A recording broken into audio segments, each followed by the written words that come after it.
හරි ළමයි. එතකොට දැන් ඔයාලා මේ එකතු වෙලා ඉන්නේ ප්‍රයිම් ඩිකෝඩ් සීරීස් එකේ එපිසෝඩ් නම්බර් 3 එකත් එක්ක. මීට කලින් අපි එපිසෝඩ් දෙකක් කරා. බලුවේ නැති අය පල්ලා ඩිස්ක්‍රිප්ෂන් එකේ ලින්ක්ස් දාලා තියෙනවා. ඒකෙන් ගිහලා මුලින්ම වීඩියෝ බලලා එන්න. පළවෙනි වීඩියෝ එකේදී අපි කතා කරා ඔපෙරෝනේ ගැන දීර්ඝ විස්තරයක්. ඇත්තටම ලොකු විස්තරයක් කතා කරා. ඒ වගේම දෙවෙනි වීඩියෝ එකේදී ලොජික් ගේට්ස් තියරිය අරගෙන ඒකේ ට්‍රුත් ටේබල් ඇසුරෙන් අර සාමාන්‍ය විෂම යුග්මක අවස්ථාවකදී මේ ත්‍රිංග මේ එහෙම නැත්නම් චතුරාංග වෙන්න පුළුවන් පංචාංග වෙන්න පුළුවන් ඒ ඕන මුහුම් මේ කියන්නේ සාමාන්‍ය ජීවියෙක්ගේ ප්‍රවේණි දර්ශය අරගෙන ඒකෙන් එයාට හදන්න පුළුවන් ජන්මානුආකාර මොන වගේද කියන එක තීරණය කරන විදිය කියලා දුන්නා. ඒතකොට මේ ඔයාලා එකතුලා ඉන්න එපිසෝඩ් නම්බර් 3 එකත් එක්ක. ඒතකොට මේ එපිසෝඩ් නම්බර් 3 එකේ අපි කතා කරන්නේ නැතනම් එපිසෝඩ් නම්බර් 2 එකේම දිගුවක්. හරිද?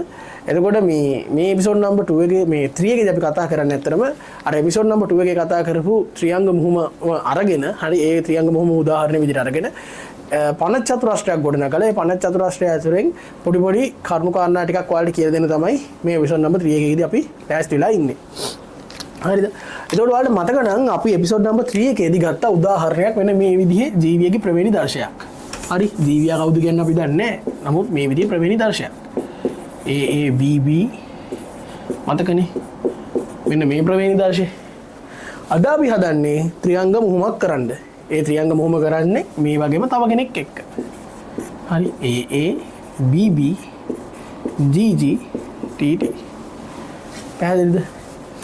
හරි දැන් පොඩි වෙලාවකට මේ වීඩියෝ එක ස්ටොප් කරන්න එහෙම නැත්නම් පෝස් කරන්න. පෝස් කරලා ටග් ගාලා ගිහිල්ලා ඔයාලා පනත් චතුරස්‍රයක් ගහන්න මේ ත්‍රිංග මුහුමට අදාළව. මේ වෙද්දි ඔයාලා දන්නවා කොහොමද මේ වගේ කෙනෙක්ගේ ජන්මානු නිර්ණය කරන්න කියලා. ඒ කියලා දුන්න ක්‍රම දෙකෙන් ඕන එකක් ඇත්තටම ඔයාලා යූස් කරන්න පුළුවන් මේකදී. කලින් වීඩියෝ එකේදී. එතකොට ඒ ඕනම ක්‍රම දෙකෙන් ඕනම විදිහකට ගිහිල්ලා ටග් ගාලා හරි ඔයා 2026 වෙන්න පුළුවන් 27 වෙන්න පුළුවන් 28 වෙන්න පුළුවන්. ඔයා ඕනලා මේක වෙන්න පුළුවන්. එතකොට ඔයාට පුළුවන් ටග් ගාලා ගිහිල්ලා හරිද? ඇත්තටම ඔයාගේ මේ එක්සෑම් එක අදාළ වුණේ නැහැ නේ මම ඒ කියලා දුන්න කිසිම තීරයකට. බොහොම මේ ලේසියෙන්නේ කියලා දුන්නේ. ඔයාලා ප්‍රවේණිය කියන එක ඕලෙවල් පන්තිත් ඉගෙන ගත්ත මාතෘකාවක්. ඒ නිසා මම හිතන්නේ අර කියලා දුන්න කිසිම කාරණාවක් අතිශය සංකීර්ණයි කියලා. ඒ නිසා ටග් ගාලා ගිහිල්ලා මේ දීලා තියෙන ප්‍රවේණි දර්ශ ටික අරගෙන හරි මෙයාට හදන්න පුළුවන් ජන්මානු ගාන බලන්න. ඒකමනේ මෙයාටත් හදන්න පුළුවන්. මොකද මේ දෙන්නම එකම ප්‍රවේණි දර්ශය තියෙන අයනේ. ටග් ගාලා ගිහිල්ලා පනත් චතුරස්‍රය ගහන්න අපිත් පනත් චතුරස්‍රය ගහගෙන ඉක්මනට එන්න. ඔන්න එන ළමයි අපි දැන් පනත් චතුරස්‍රය ඇඳගත්තා. බලන්න මේ අනිවාර්යයෙන් මේ ජන්මානු පොඩ්ඩක් මාක් කරද්දී පොඩි දෙයක් තියෙනවා ළමයි මේ ජන්මානු මාක් කරද්දී හරිද? මේ ජන්මානු මාක් කරද්දී මෙහෙම පොඩ්ඩක් රවුන්ඩ් කරගන්න. නැත්තම් උඹලට ජන්මානුයි ප්‍රවේණි දර්ශය ඔක්කොම පැටලෙනවා ළමයි. හරිද? මේ විදිහට පොඩ්ඩක් ඒක රවුන්ඩ් කරගන්න. එතකොට පොඩි අර ගතියක් තියෙනවා. දැන් මම හිතනවා මේ පනත් චතුරස්‍රය සම්පූර්ණයි. කාට හරි ප්‍රශ්නයක් තියෙනවා නම් ජන්මානු ගත්තේ කොහොමද කියලා අර ක්‍රමයටම තමයි. හරි. පොඩ්ඩක් කැමරාව මේ පැත්තට අල්ලන්නකෝ. අර විදිහටම අර මෙතන ලක්ෂණ තිබ්බනේ 3ක්. ඒ 3 නිසා ජන්මානු ආකාර 8යි ඇති වෙන්නේ. දැන් අහන්න එපා ජන්මානු ආකාර 8 ඇති වෙන්නේ කොහොමද කියලා. අර වීඩියෝ එකක් දාගෙන එක පොඩ්ඩක් ගිහලා බලන්න. මම ටග් ගාලා මෙතන ලියලා පෙන්නන්නම් අපි සලකපු ජන්මානු ආකාර 8 මොනවාද කියලා.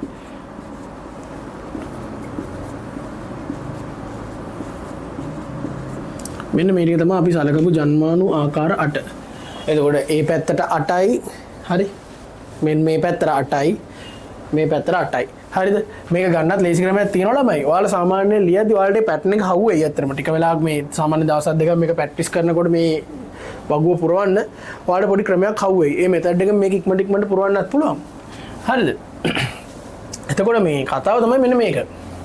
දැන් ඔයාලා ලියද්දි හැම වෙලාවෙම මේ පැත්තට පටන් ගත්ත එකම ඔහොමම දැන් මෙහිම ගත්ත මෙහිම තියෙන එක තියෙනවනේ. දැන් හිතන්නකෝ මේකේ මම උඩින් මාක් එකක් දාන මේ පටි කෑල්ලේ මෙහෙම මේ උඩින් ලියපු එක තියෙනවනේ. ඕක ඔහොමම හරවන්න මේ පැත්තට. හරිද?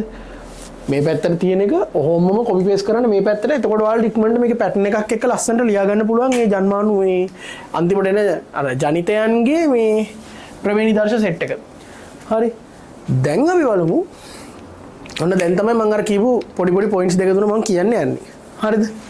මුලින්ම අපි කරන්නේ මෙන්න මේක හරහා විකරණයක් ඇඳ ගන්නවා ළමයි. හරිද? හරියටම මේක දෙකට බෙදෙන්න මේක හරහා විකරණයක් මම දැන් අඳිනවා. මෙන්න මේ විදිහට තමයි අඳින්නේ.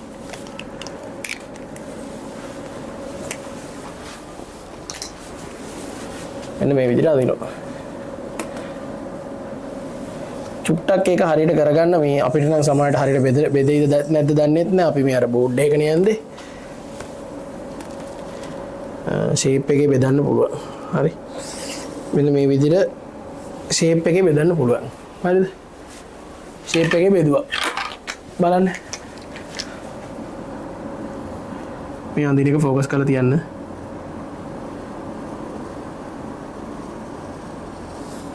මේ විදිහට මේ ගහලා තියෙන ඉර බලන්නකෝ පේනවද කියලා ඔයගලන්ට පොඩ්ඩක් කැමරා zoom කරලා බලන්න පේනවද මම මෙතන මෙහෙම විකර්ණයක් ඇඳලා තියෙනවා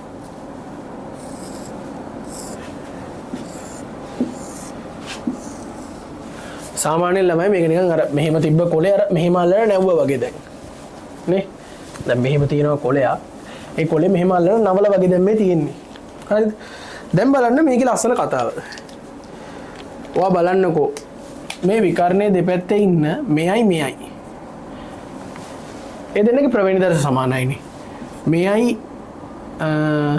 මෙයයි නේ මෙයාට දෙපැත්තින් මේ දෙන්නනේ ප්‍රවේණි දර්ශ සමානයිනේ මේ මෙන්න මේ දෙන්න ප්‍රවේණි දර්ශ සමානයි එයත් එක්කම ඔහොම ඉන්න මේ දෙන්න මේ ප්‍රවේණි දර්ශ සමානයි මේ දෙන්න ප්‍රවේණි දර්ශ සමානයි එතකොට මෙන්න මේ දෙන්න දැන් මෙයාගේ මේ කොටුව දෙපැත්තේ ඉන්නේ මේ දෙන්නනේ මෙයයි ප්‍රවීණ දර්ශ සමානයි ඒ කියන්නේ ඔයාලට තේරෙනවද ඔයාලට තේරෙනවද මේ මොකද්ද කියන්න හදන්නේ කියලා සාමාන්‍යයෙන් මුලින්ම මේ සෙට් එක පුරව ගත්තා නම් හරිද මෙන්න මේ සෙට් එක තියෙන්නේ මේ සෙට් එක ලස්සනට පුරව ගත්තා නම් ඊට පස්සේ ඒ සෙට් එකත් එක්කම මේ සෙට් එක පුරව ගන්න මේ ඉතුරු යට ටික ඔහොම කොපි පේස්ට් එකක් වගේ මෙහෙම ගත් එක මේ පැත්තෙන් ලියන්න එච්චරයි මේ ලියලා තියෙන පණ chart එකේ මේ විකර්ණය දෙපස හරිද සමානයි ප්‍රවේණි දර්ශ වලින් සමානයි ඔන්න එහෙනම් අපිට පොටක් පෑදුනා පණ chart එකෙන් සමාන ප්‍රවේණි දර්ශ සහිත ජීවීන් හොයාගන්න ක්‍රමයකට හරිද දැන් අපි බලමු මේ පණ chart එකෙන්ම කොහොමද සමාන රූපානුදර්ශ එහෙම නැත්නම් same phenotypes තියෙන අය හොයාගන්නේ කියලා දැන් අපි same genotypes තියෙන අය හොයාගන්න විදිහ හොයාගත්තා දැන් අපි බලමු කොහොමද සමාන රූපානුදර්ශ එහෙම නැත්නම් මේ same phenotypes තියෙන අය හොයාගන්නේ කියලා. ඒකට මම කරන්නේ මෙහෙමයි. හරිද? මම මුලින්ම ගන්නවා මෙන්න මෙතන තියෙන මේ කොටු හතර. හරිද? මේ අන්තිම කොටු හතර. ඒ කොටු හතර අල්ලලා මම මොකද කරන්නේ? මම ඒකටත් කොළපෑන ගන්නම් කොළපෑන පෙනීද දන්නේ නැහැ බලමු අපි. කොළපෑන නම් එච්චර පෙන්නේ නැහැ ළමයි. ඒ රූපානුදර්ශ හතර මෙහෙම අල්ලලා හරිද ඒකට මම කළු පෑනම ගන්න. නැත්නම් මම කළු පෑනෙන් අඳින්න. මේ ගාර එකමත් එක ලියන නිසා ළමයි මේ වයිට් බෝඩ් එකේ පේන්නේ පොඩ්ඩක් එක බලාගන්න. මෙන්න මෙතනයි මුළු තුන. කැමරාව මෙතනට ගන්නකො චුට්ටක්. මම මේ මුළු තුනේ මේ ඇඳ මුළු තුනේ හරිද තියෙන ප්‍රවේණි දර්ශ සෙට් එක මුලින් ලියා ගන්නම්. එකක තියෙනවා මෙන්න මෙහෙම. A BB සහ කැපිටල් G දෙකක්. අනිත් එක්කෙනා සිම්පල් A දෙකයි, සිම්පල් B දෙකයි, කැපිටල් D සහ සිම්පල් G. හරිද? ඊට පස්සේ මෙන්න මේක. A මෙන්න මෙයා. මෙන්න මෙයා තමයි දැන් ලියන්නේ. A BB GG කැමරා පොඩ්ඩක් මෙතනට ගන්න. හරි. දැන් බලන්න ළමයි. මෙන්න මේ ගොල්ලොන්ගේ හරිද? මෙන්න මෙයාලගේ මොකද වෙලා තියෙන්නේ?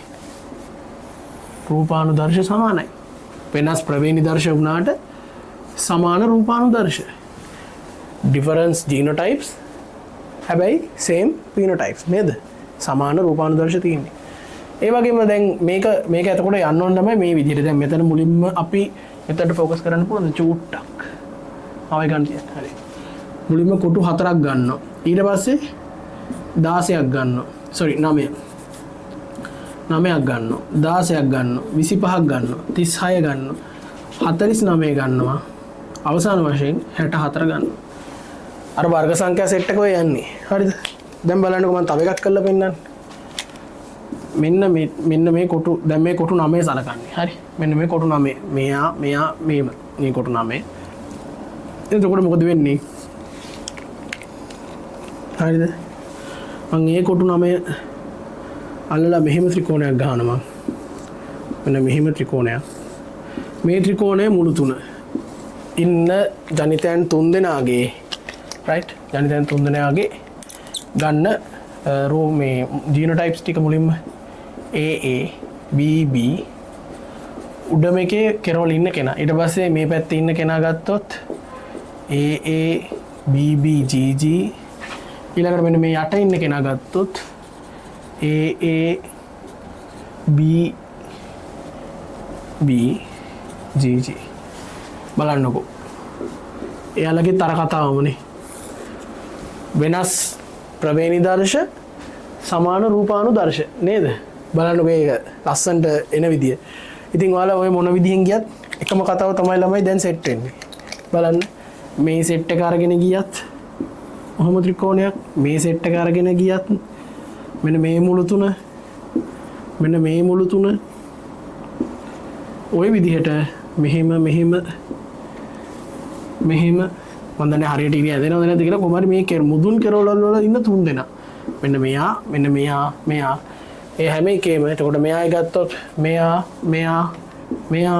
එතකොට මෙයා ආසන්න වශයෙන් මෙයා හරිද මේ සෙට් එකේම මොකද වෙන්නේ රූපානුදර්ශත් සමානයි හරි රූපානුදර්ශ සමානයි ප්‍රවේණි දර්ශන අසමානයි එතකොට ඔන්න අපි එහෙනම් පනට් chart එකෙන් හරිද ක්‍රම දෙකක් හොයාගත්ත ළමයි එක ක්‍රමයක් හොයාගත්තා විකර්ණයේ ඉඳලා කොහොමද සමාන ප්‍රවේණි දර්ශ හොයාගන්නේ කියලා දෙපැත්තට සමානව ඊළඟ ක්‍රමය හොයාගත්තා අපි හරිද අර විදිහට ත්‍රිකෝණ ගහලා හරි ත්‍රිකෝණ මෙතඩ් එකකින් ගිහිල්ලා හරි ත්‍රිකෝණ මෙතඩ් එකකින් ගිහිල්ලා මොකක්ද හොයාගත්තේ අපි හොයාගත්තේ සමාන රූපානුදර්ශ හොයන ක්‍රමය හරිද එහෙනම් මං හිතනවා පනට් chart එකෙන් ඔයාලා සෑහෙන දෙයක් ඉගෙන ගන්න ඇති හරිද එතකොට මේක මේ වීඩියෝ එක අර කලින් වීඩියෝ එක තරම් දිගුවක් නෙවෙයි මොකද ඒ කියන්නේ කලින් වීඩියෝ එකේ දිගුවක් කලින් වීඩියෝ එක තරම් දීර්ඝ නැහැ මම කියන්නේ කාලය හරිද එතකොට මේකේ ඇත්තටම මට කියන්න ඕනේ මේක සමහරට මේ වෙද්දී ඔයාලා දන්නවත් ඇති